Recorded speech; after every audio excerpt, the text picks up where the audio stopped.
Good morning बच्चों, welcome to विद्या मंदिर। Okay, I hope you have completed last lecture. आपको पूरा समझ में भी आ गया होगा। तो क्वेश्चन नंबर 5 को आज देखते हैं हम लोग, एक्सरसाइज 13.1 के। ए हेमिस्फेरिकल डिप्रेशन, एक हेमिस्फेरिकल डिप्रेशन है। इस फिगर में भी हम, इस क्वेश्चन में भी हम लोग फिगर को बनाएंगे। एक हेमिस्फेरिकल डिप्रेशन, डिप्रेशन मतलब होता है किसी चीज़ को जब कट करके निकालते हैं आप, ठीक है ना, is cut out from one face of a cubical wooden. कहाँ से कट किया गया है? One face of a cubical wooden. एक क्यूबिकल वुडन है, एक क्यूबिकल वुडन ब्लॉक है लकड़ी का, ठीक है, क्यूबिकल है ब्लॉक। उसके एक फेस से एक हेमिस्फेरिकल डिप्रेशन को कट किया गया है, कट आउट फ्रॉम, ठीक है। Such that the diameter of L, यानी उसका जो डायमीटर है एल है, of the hemisphere is equal to edge of cube. मतलब कि जो इसका डायमीटर होगा, इस हेमिस्फेरिकल डिप्रेशन का जो डायमीटर होगा, बोले तो एल एल। अब यहाँ पे कोई डिजिट नहीं दिया गया है, यहाँ पे एक वेरिएबल फॉर्म में दिया गया, एल दिया गया है। Of the hemisphere is equal to edge of the cube, किसके बराबर है? एज ऑफ द क्यूब के। तो पहले हमें इस फिगर को क्या करना है बच्चों? पहले फिगर को बनाना है, ठीक है। तो फिगर को बनाने के लिए हम लोग यहाँ पे कुछ ऐसा आइडिया लगाते हैं। कल पिछले दिन हम लोगों ने फिगर को बनाया था, तो आज भी फिगर को बनाते हैं, ठीक है। एक क्यूब बनाना है, तो क्यूब को बनाने के लिए जस्ट लाइक ये आपका एक क्यूब बन रहा है, ठीक है। इसी आइडिया से आप लोग भी फिगर बनाया करिए। मुझे उम्मीद है कि अगर आप ऐसे फिगर को ड्रॉ करेंगे तो आपको अच्छा भी लगेगा और बनाने भी आ जाएगा। तो ये बन गया एक क्यूब। अब इसके एक फेस से, है ना, ऊपर से नीचे से अगल बगल कहीं से भी एक हमें क्या करना है? डिप्रेशन करना है। और कैसा डिप्रेशन करना है? तो हेमिस्फेरिकल डिप्रेशन करना है। जैसे आप ना, घी है, घी की शीशी होती है, उसमें से क्या करते हो? स्पून से निकालते हो तो उसमें गड्ढा हो जाता है ना। कितना चुरा के खाए हैं आप लोग, तो पता ही है सबको, ठीक है। तो अब हमें बच्चों क्या करना है? इसमें से मैं एक हेमिस्फेरिकल डिप्रेशन कट करता हूँ। सपोज करो ये मेरा हेमिस्फेरिकल डिप्रेशन है, ठीक है। कुछ ऐसा हेमिस्फेरिकल डिप्रेशन, थोड़ा सा आइडिया लगाओ और थोड़ा सा और आइडिया लगाते हैं। ये सपोज कर लो ऐसा है, ठीक है, ये है हेमिस्फेरिकल, थोड़ा सा ये ऐसा, क्लियर है। अब ये जब हम इसमें से क्या करेंगे? कट करके बाहर निकाल लेंगे, तो कुछ शेप आपको क्या होगा? चेंज हो जाएगा इसका।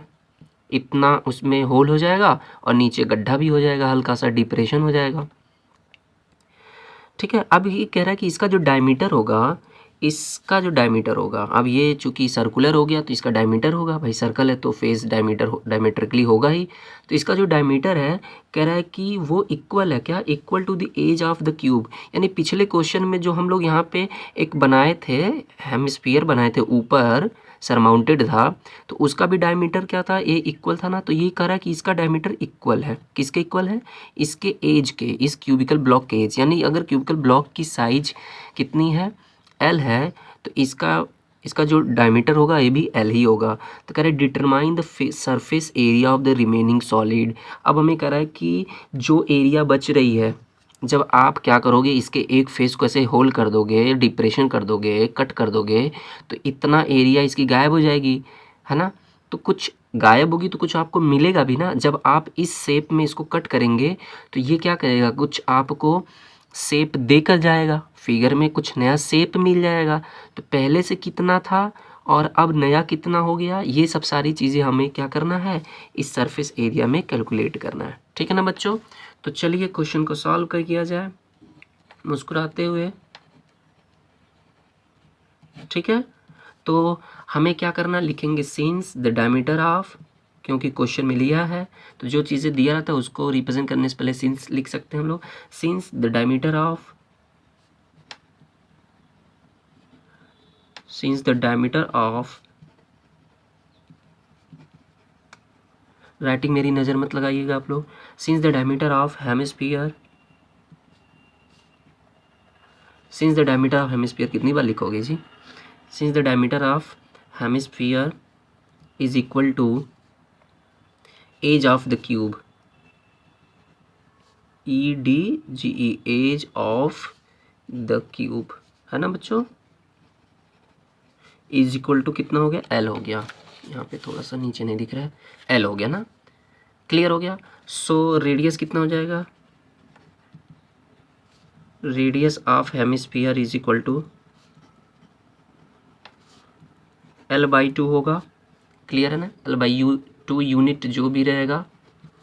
क्लियर है बच्चों। तो ये था आपका। अब हमें क्या करना है, इसकी सरफेस एरिया लानी है। तो सीधी सी बात, हम लोग क्या करेंगे, इसका टोटल सरफेस एरिया ले लेंगे क्यूब का, है ना।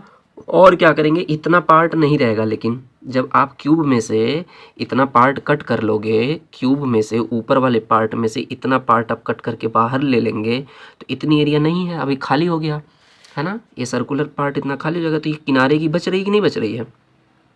तो अभी किनारे का हम थोड़ी ना लाएंगे, किनारे का ऐड थोड़ी करेंगे, कोई तरीका ही नहीं है।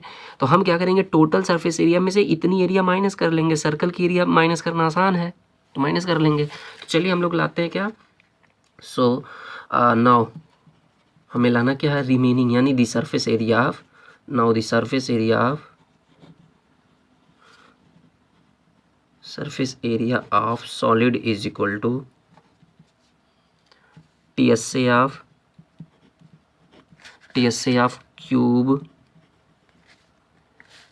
ठीक है बच्चों, प्लस ये सर्कल का, ये जो आपका हेमिस्फीयर, इसका कर्व सरफेस एरिया नीचे रहेगा ना, डिप्रेस्ड है ना, ये नीचे डाउन है ना, डिप्रेस्ड, तो ये भी रहेगी ना, ये अंदर की एरिया रहेगी कि नहीं रहेगी। ठीक है, तो क्या लिखेंगे, प्लस ऐड करेंगे CSA ऑफ हेमिस्फीयर, और माइनस कर लेंगे क्या, माइनस एरिया ऑफ सर्कल, ये area of circle,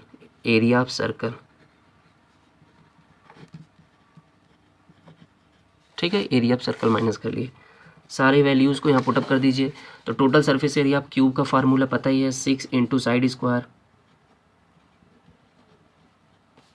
plus hemisphere का CSA होता है 2πr², सर्कल की एरिया होती है πr², 6 इंटू L, साइड कितनी है बच्चों, L है, तो L² प्लस 2 इंटू ये पाई का वैल्यू क्या हो जाएगा बच्चों, पाई, अच्छा इसको माइनस कर लेते हैं ना, तो बचेगा क्या चीज़, πr²। क्लियर हो गया, फटाक से आ जाएगा। तो 6L² प्लस 22/7 इंटू ये R है ना रेडियस, तो रेडियस L/2 था ना, तो L/2 का होल स्क्वायर, और ये लास्ट में लिख दीजिएगा, चूँकि यहाँ पे सेंटीमीटर मीटर या कुछ है नहीं, तो यूनिट है, तो स्क्वायर यूनिट लिखना एरिया ज़रूरी होती है। अब बच्चों क्या हो जाएगा, 6L² प्लस ये 22/7 इंटू L²/4 है ना, ये 2 2 4 हो जाएगा ना। क्लियर हो गया। अब क्या करते हैं, इसको थोड़ा सा कैलकुलेट कर लेते हैं हम लोग, कि यहाँ से कॉमन ले लेते हैं, LCM ले लेते हैं पहले, ठीक है, LCM ले लिया, या इसको डिवाइड कर दे पहले फटाक से, ये 11 मिल जाएगा आपको, ये 2 से कैंसिल हो गया, मिला कितना, 6L² प्लस 11 L²/7 2 × 14। क्लियर हो गया, स्क्वायर यूनिट। अब देखो इसको LCM ले लेते हैं, ठीक है, इसका LCM ले लेते हैं फटाक से। तो LCM कितना हो जाएगा, 14 6 × 84 होता ना, ठीक है। और ये हो गया आपका जी L² प्लस LCM लेके कैलकुलेट कर लेंगे, 11L²/4, ठीक है। तो बच्चों कितना हो गया आपका, वैल्यू कितना हो जाएगा, ओके बच्चों, तो ये 4 नहीं 14 रहेगा ना, LCM 14 होगा, और ये ऐड कर लेते हैं 415,819 95 L²/14। तो ये आपका क्या हो गया, this is the required answer, ये आपका रिक्वायर्ड आंसर, जो भी आंसर पूछ रहा है ना, surface area of the remaining solid का, ठीक है। तो ये आपका आंसर हो गया, ठीक, कोई दिक्कत, आई होप सो कि आपको पूरी तरीके से समझ में आ गया होगा। क्लियर है बच्चों। तो ये रहा आपका आंसर। फिर मिलेंगे हम लोग नेक्स्ट वीडियो में नेक्स्ट क्वेश्चन के साथ। ओके, तब तक के लिए जय हिंद, खाते रहिए, पीते रहिए, मस्त रहिए।